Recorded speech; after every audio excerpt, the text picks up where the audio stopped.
refugee woman is still a woman. And we too are not safe.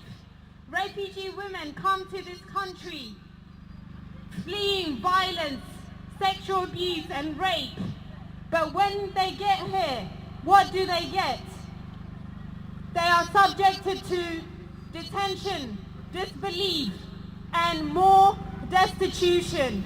So I'm asking you to stand up in solidarity with refugee women. In January, there are many events today. Then comes February. And do me a favor, on the 6th of February at 8 p.m., 6th of February, 8 p.m., use the hashtag #StillMarching. 6th of February, 8 p.m. is the exact time that act was passed in 1918. So hashtag #StillMarching for whatever cause you think we still need to march for. Excellent. 2 women a week in this country are killed by a current or an ex-partner. As a woman, we are most at risk by the person who says to us, "I love you." That is not good enough. And to them I say, I've been to Bosnia and I've seen and heard the rape and abuse of women. Over 50,000 women in Bosnia have been abused during the war in the 90s. Very few of them received any justice for what they went through. And still today we see the same issues happening. Refugee women who find no peace and no security when they are fleeing their homes in search of some hope and some security in our shores as we turn them back and turn them away. Time is up on all of the persecution that women face across the Middle East. Post-revolution, we see the military and so-called militias in Libya persecuting women for wanting to fight and be part of the political solutions that have happened in the country. And I call times up on the fact that we are idealists just because we want to see a world that is better, that is safer for women. Sorry, I'm trying to help with the mission. Okay, so we're Bloody Good Period, and we give menstrual products to asylum seekers, refugees, and those who can't afford them. And today we're here collecting them from people at the protest, and we're going to be taking them to drop-ins next week. But that's the point! Everything has to change!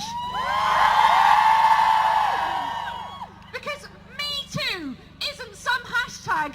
It's about saying we're not going to cope anymore. We're going to change the rules. We're going to make sure that every woman can live free.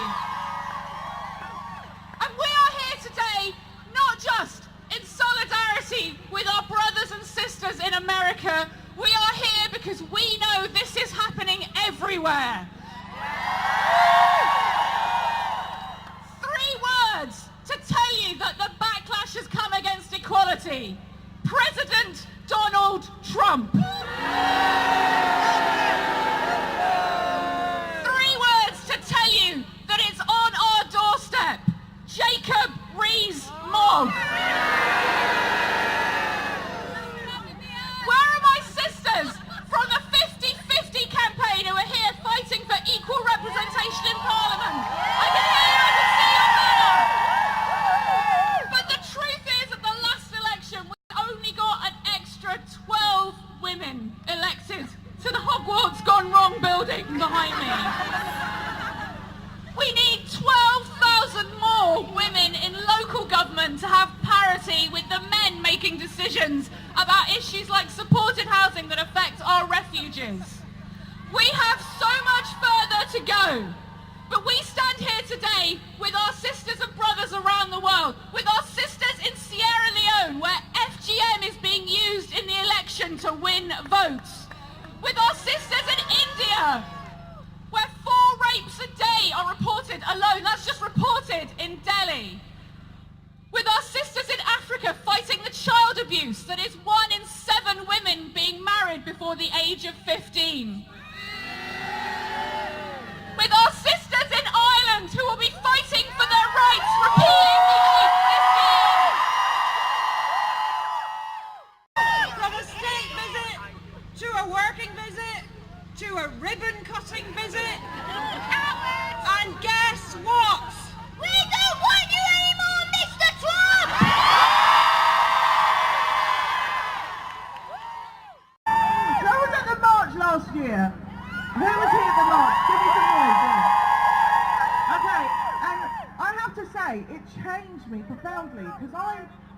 woman, I'm Asian, I'm Muslim, bit disabled, can't hear, so I can't hear you cheering, so I need you to cheer really loud. Really loud. And it totally inspired me because all my work last year, and I think we've all got a responsibility to do something. We want to change things. I tell you, my heart swelled with pride last year when I saw so many people come out in London. My heart swelled with pride when Trump did the ban on the Muslims, right? And you guys came out and marched for that. Thank you so much. And the other thing, you know what really annoyed me last year? I mean, you know, seriously, one thing, right? So I do not think it's anyone's right to tell a woman what she should wear, right? My response to that, ladies and gentlemen of London, my response to that is, you know, do you remember the ban on the burkini, right? Right, so do you remember the song, Itsy Bitsy? Right, so I just changed the words to Itsy Bitsy, Teeny Weeny Yellow Polka Dot. Everybody.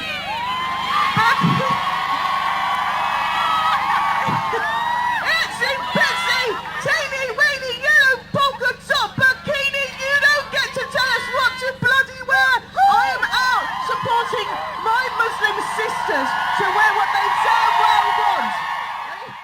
We've been at the forefront of every important political movement. The Peasants' Revolt, Chartism, the Bright and May Match Women in 1888 in East London who changed the world for working people by starting the modern trade union movement, only for historians apart from me to go, oh no, that wasn't really them, it was men. Men who did it afterwards, they really started that whole thing. In the Russian Revolution, there was a women's battalion of death. I'm thinking about reintroducing that. Get me on Twitter, Louise Raw Author, sign up. I've got some positions filled, but sign up.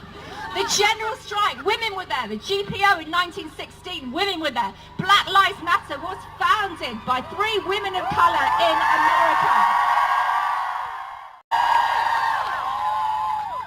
In this country, 1,970 people have died following police contact. We remember Sarah Reid, who died in Holloway Prison. We remember Marty Eric, who is still fighting for justice for her brother. We remember and we support the efforts of Pamela and Carol Duggan. While police can kill in this country with impunity, this government is no friend to women. And I have one last thing to say. Women in this country are bearing 84% of the austerity burden. While this country suffers under the yoke of economic injustice, it's women who have to take up that yoke and that burden. So, Philip Hammond, this one's for you. I want to quote a very wise woman by the name of Rihanna.